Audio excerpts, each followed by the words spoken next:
Hey guys, I'm going to take you inside my new voiceover booth to see where all the magic happens. This is a booth that's put together with PVC piping and mostly moving blankets. We just added an extra, just a blanket off the couch, honestly, over top of it, just because with Christmas and the holidays, I was finding it a little bit louder around here with people. So I'll probably take that off, but for right now, I have just kind of left it on. But let's go inside and I'll show you what it looks like.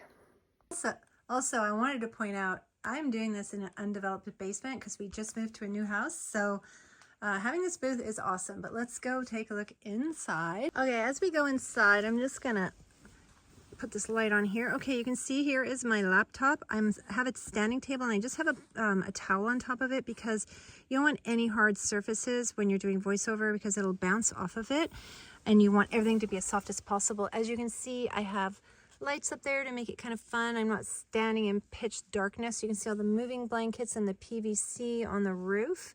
A little extra foam I put here. Again, it's just some I had laying around the house, and again, just because it was noisier over the holidays.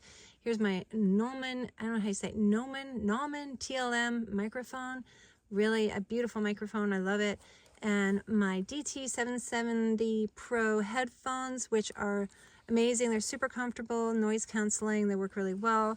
My Focusrite interface, and then I have my little clicker for when I'm doing audiobooks. It helps me go back to where I made a mistake and correct it. So this is where I spend a lot of time, and it's fun.